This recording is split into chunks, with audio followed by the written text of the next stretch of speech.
태권도는 대한민국을 상징하는 대표적인 문화유산이자 세계적인 스포츠로 자리매김한 자랑스러운 무도이다.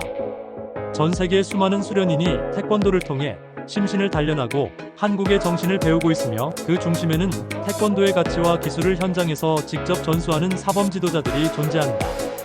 이들은 단순한 기술 지도자를 넘어 수련생들의 인성과 사회성을 함양하는 교육자의 역할을 수행하며 태권도의 명맥을 잇고 그 저변을 확대하는 핵심적인 주체이다. 그러나 이처럼 중요한 역할을 담당하는 태권도장, 사범 지도자들의 고용 환경은 매우 불안정하며 다층적인 문제에 직면해 있는 것이 현실이다. 이는 사범 개인의 생존 문제를 넘어 태권도의 미래를 위협하는 심각한 요인으로 작용하고 있으며, 이에 대한 심층적인 분석과 총체적인 해결 방안 모색이 시급한 시점이다.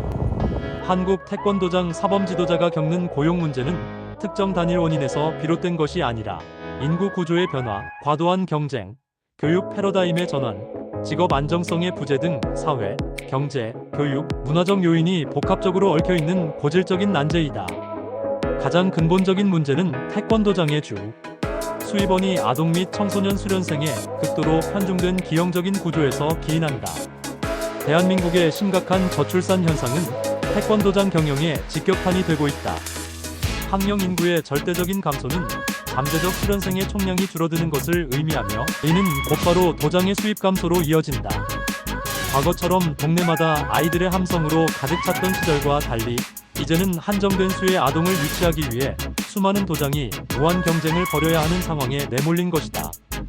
이러한 인구 절벽 현상은 특정 지역이나 일부 도장만의 문제가 아니라 전국적인 현상으로서 태권도계 전체의 생존 기반을 흔들고 있다. 신규 수련생 유치가 갈수록 어려워지면서 기존 수련생의 이탈을 막기 위한 노력은 더욱 치열해지지만, 이 역시 한계에 부딪히기 마련이다. 초등학생 때까지 태권도를 수련하던 아이들이 중학교에 진학하면서 입시 위주의 학업에 집중하기 위해 도장을 그만두는 현상은 어제 오늘의 일이 아니다. 이는 태권도가 성인까지 이어지는 평생 스포츠나 생활 무도로 자리 잡지 못하고 아동기에 한때 거쳐가는 통과 의례적 활동으로 인식되는 사회적 풍토와도 깊은 관련이 있다. 결국 태권도장은 끊임없이 유입되는 신규 저연령층 수련생이 없으면 유지가 불가능한 밑빠진 독에 물 붓기식의 불안정한 수익 구조를 벗어나기 어렵다. 이러한 불안정한 수익 구조는 과도한 경쟁으로 인해 더욱 악화된다. 전국의 산재한 태권도 관련 대학학과에서는 매년 수많은 졸업생이 배출되고 있으며, 이들 중 상당수는 사범의 길을 걷거나 자신의 도장을 개관하는 것을 목표로 삼는다. 이는 태권도 지도자의 공급이 시장의 수요를 훨씬 초과하는 공급 과잉 상태를 초래하였다. 특히 신도시나 아파트 밀집 지역에서는 한 건물에 여러 개의 태권도장이 들어서거나 반경 수백 미터 내에 서너 개 이상의 도장이 난립하는 경우를 쉽게 찾아볼 수 있다. 이러한 밀집 현상은 필연적으로 제살 깎아먹기식의 출혈 경쟁으로 이어진다. 수련생을 유치하기 위해 수련비를 과도하게 할인하거나 몇 달치 수련비를 선납받는 조건으로 파격적인 혜택을 제공하는 등의 덤핑 경쟁이 만연해 있다. 이는 단기적으로는 수련생을 끌어모으는 효과를 볼 수 있을지 모르나 장기적으로는 태권도 교육의 가치를 스스로 떨어뜨리고 도장 운영의 수익성을 악화시켜 결국 공멸에 이르게 하는 악순환의 고리가 된다.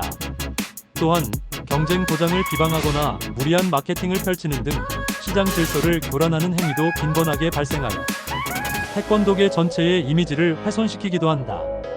이러한 환경 속에서 정직하게 무도 교육에만 전념하고자 하는 사범들은 상대적인 박탈감을 느끼거나 생존의 위협을 받아 교육 철학을 포기하고 상업적 경쟁에 내몰리게 되는 것이 현실이다. 사범 지도자의 역할이 본래의 무도 교육에서 보육, 서비스 중심으로 변질되고 있다는 점 역시 심각한 고용 문제의 한 축을 이룬다.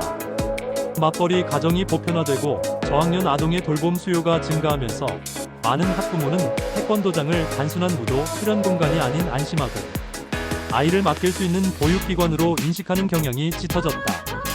이러한 수요에 부응하기 위해 태권도장은 정규 수련 시간 외에 아이들의 등하원을 책임지는 차량 운행은 기본이고, 학교 숙제를 봐주거나 방학 중 특별 프로그램을 운영하고 심지어 주말 체험 활동이나 생일 파티까지 도맡아 진행하는 등 종합보육센터의 역할을 수행하게 되었다. 이는 사범들에게 엄청난 육체적, 정신적 부담을 안겨준다. 수련생들의 안전을 책임져야 하는 차량 운행은 매 순간 긴장을 늦출 수 없는 고된 노동이며 각종 행사 준비와 진행은 정규 수련 준비 시간을 잠식한다. 더욱 큰 문제는 사범의 정체성이 지도자에서 돌봄 교사로 변질되면서 발생하는 직업적 회의감과 소진이다. 태권도의 정신과 기술을 가르치고 수련생의 성장을 이끌어내는 교육자로서의 자부심을 느끼기보다 아이들을 잠시 돌봐주는 서비스업 종사자로 취급받는 현실 속에서 많은 사범이 좌절감을 느끼고 있다. 학부모들의 요구는 점점 더 다양해지고 세분화되어 수련 내용보다는 돌봄의 질이나 이벤트의 화려함이 도장 선택의 중요한 기준이 되기도 한다. 이는 태권도 교육의 본질을 훼손하고 사범들을 교육이 아닌 서비스 경쟁으로 내모는 주요 원인이 된다. 또한 사범 지도자의 직업적 안정성은 매우 취약한 수준이다. 대다수의 관장급 사범은 개인 사업자 신분으로 매달 고정적으로 지출되는 임대료, 관리비, 차량 유지비, 인건비, 각종 공과금 등 높은 고정 비용의 압박에 시달린다. 수련생 수의 변동에 따라 수입은 매달 유동적인 반면 지출은 고정적이어서 경기가 악화되거나 코로나19 사태와 같은 예기치 못한 사회적 재난이 닥쳤을 때 그 충격을 고스란히 감당해야 한다. 실제로 팬데믹 기간 동안 집합 금지 및 인원 제한 조치로 인해 수많은 태권도장이 경영난을 이기지 못하고 문을 닫아야 했다. 이는 자영업자로서 겪는 보편적인 어려움이기도 하지만 태권도장의 경우 그 기반이 더욱 취약하다는 점에서 문제의 심각성이 크다. 관장 밑에서 일하는 부사범이나 교범들의 고용 환경은 더욱 열악하다. 이들 중 상당수는 정식 근로계약을 체결하지 않은 채 낮은 급여와 불확실한 고용 상태에 놓여 있는 경우가 많다. 4대 보험 가입은 물론 퇴직금 지급도 제대로 보장되지 않는 사례가 비일비재하며 장시간 근로와 주말 근무에 시달리면서도 합당한 보상을 받지 못한다. 이러한 열악한 처우는 젊고 유능한 인재들이 태권도 지도자의 길을 기피하게 만드는 결정적인 요인이 된다. 사범으로서의 미래에 대한 비전을 그리기 어려운 현실 속에서 많은 이들이 수년간의 수련과 노력을 뒤로하고 다른 직업을 찾아 떠나고 있다. 이는 결국 태권도 교육의 질적 저하와 세대 단절이라는 심각한 결과로 이어질 수밖에 없다. 사범 지도자를 위한 체계적인 경력 개발 경로와 재교육 시스템의 부재도 중요한 문제점이다. 대부분의 사범에게 있어 경력의 최종 목표는 자신의 도장을 개관하여 관장이 되는 것이다. 그러나 앞서 언급했듯이 시장이 포화 상태에 이르면서 신규 개관은 매우 높은 위험 부담을 동반하며 설령 개관에 성공하더라도 치열한 경쟁 속에서 살아남으리라는 보장이 없다.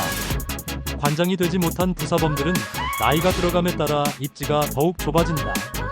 체력적으로 젊은 사범들에게 밀리고 낮은 급여로는 가정을 꾸리고 생계를 유지하기가 어렵기 때문이다.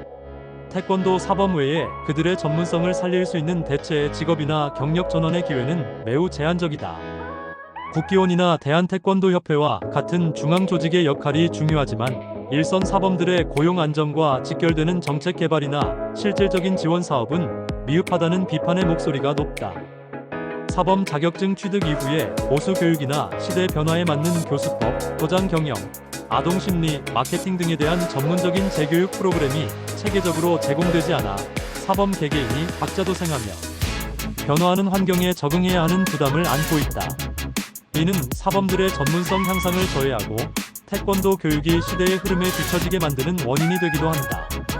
이처럼 복합적이고 구조적인 문제들을 해결하기 위해서는 단기적인 미봉책이 아닌 정부, 태권도 중앙단체, 대학, 그리고 일선 사범들이 모두 참여하는 총체적이고 장기적인 접근이 필요하다. 먼저 정부와 지방자치단체는 태권도장을 단순한 영리 목적의 체육시설이 아닌 아동과 청소년의 건강한 성장을 돕고 지역사회의 건강 증진에 기여하는 중요한 공공적 인프라로 인식하는 관점의 전환이 필요하다.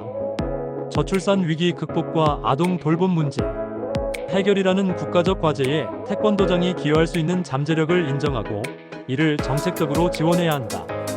예를 들어 태권도 돌봄 교실과 같은 프로그램을 정식 방과 후 활동으로 제도화하여 학교와 연계하고 참여 도장에 대해서는 운영비를 지원하는 방안을 적극 검토할 수 있다.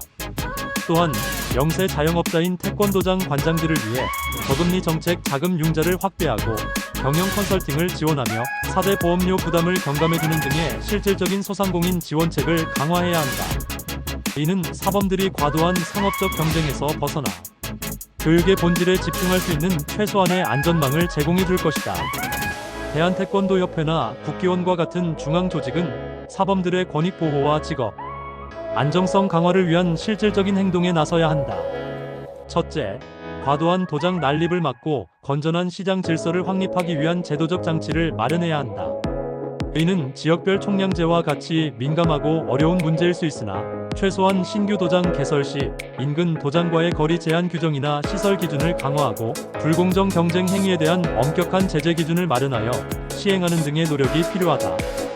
둘째, 표준화된 사범 고용 계약서를 개발하고 보급하여 부사범들의 기본적인 노동권을 보장해야 한다. 4대 보험 가입을 의무화하고 적정 임금 가이드라인을 제시하며 부당해고나 임금 체불과 같은 문제가 발생했을 때 이를 중재하고 구제해 줄 수 있는 기구를 운영해야 한다. 셋째, 사범들을 위한 체계적인 재교육 및 경력 개발 프로그램을 구축해야 한다. 시대 변화에 부응하는 최신 교수법, 아동 및 청소년 심리 상담 기법, 도장 경영 및 마케팅 전략, 상해, 예방 및 응급처치 등 실질적으로 현장에서 필요한 전문 지식을 지속적으로 제공해야 한다. 또한 태권도 시범단 지도자, 스포츠 행정가, 국제심판, 학교 체육, 전문 지도자 등 사범의 전문성을 살릴 수 있는 다양한 경력 경로를 개발하고 정보를 제공하여 모든 사범이 도장개관이라는 단일 목표에만 매달리지 않도록 해야 한다. 대학의 역할 또한 매우 중요하다. 태권도 관련 학과들은 더 이상 기술 중심의 선수나 지도자 양성에만 치중해서는 안 된다. 변화하는 사회의 요구에 맞춰 교육 과정을 혁신해야 한다. 도장 경영, 회계, 마케팅, 스포츠 심리학, 아동 발달론 등 융합적인 지식을 갖춘 인재를 양성하는 데 초점을 맞춰야 한다. 또한 무분별한 정원 확대를 지향하고 실제 노동시장의 수요를 고려한 적정 규모의 인력을 배출하여 공급, 과잉 문제를 완화하는 데 동참해야 한다. 지역사회의 태권도장과 연계한 현장 실습 프로그램을 강화하여 학생들이 졸업 후 현실에 바로 적응할 수 있도록 돕고 졸업생들의 취업 및 진로 현황을 지속적으로 추적 관리하며 피드백하는 시스템을 구축할 필요가 있다. 마지막으로 일선 사범 지도자들의 자생적인 노력과 인식 개선이 동반되어야 한다. 어려운 환경 속에서도 무도 교육의 본질을 지키려는 교육자적 소명의식을 굳건히 해야 한다. 단기적인 이익을 위해 교육의 가치를 훼손하는 과당 경쟁을 지양하고 주변 도장과 협력하여 공동 프로그램을 개발하거나 지역 사회를 위한 봉사활동을 함께 펼치는 등 상생의 문화를 만들어가야 한다. 또한 아동 중심의 수련 프로그램에서 벗어나 성인, 중장년층, 여성, 가족 단위로 수련 대상을 다변화하려는 노력이 절실하다. 이를 위해 성인들의 흥미와 요구에 맞는 맞춤형 수련 프로그램을 개발하고 도장 환경을 개선하며 적극적인 홍보를 통해 태권도가 평생 수련할 수 있는 생활 무도라는 인식을 사회 전반에 확산시켜야 한다. 이는 불안정한 수익 구조를 개선하고 태권도의 저변을 실질적으로 확대하는 가장 근본적인 해결책이 될 것이다. 결론적으로 한국 태권도장 사범 지도자의 고용 문제는 개인의 역량이나 노력만으로는 해결할 수 없는 복합적이고 구조적인 위기이다. 저출산이라는 거대한 사회 구조적 변화의 파도 앞에서 과도한 경쟁과 보육 중심으로 변질된 역할, 직업적 불안정성이라는 암초에 부딪혀 태권도계 전체가 좌초될 위기에 처해 있다. 이 위기를 극복하기 위해서는 태권도를 국가적 자산으로 인식하는 정부의 정책적 지원, 사범의 권익 보호와 시장 질서 확립에 나서는 중앙단체의 책임감 있는 역할, 시대의 변화를 읽고 융합 인재를 양성하는 대학의 혁신, 그리고 교육의 본질을 지키며 새로운 활로를 모색하는 일선 사범들의 자구 노력이 한데 어우러져야 한다. 사범 지도자들이 안정적인 환경에서 자부심을 갖고 교육에 전념할 수 있을 때 비로소 태권도는 단순한 스포츠를 넘어 사람을 키우고 사회를 건강하게 만드는 위대한 무도로서 그 가치를 이어가고 더욱 빛낼 수 있을 것이다. 사범이 살아야 태권도가 살고 태권도가 살아야 대한민국의 정신과 문화가 세계 속에서 더욱 굳건히 뿌리내릴 수 있다는 사실을 우리 사회 구성원 모두가 깊이 인식해야 할 때이다.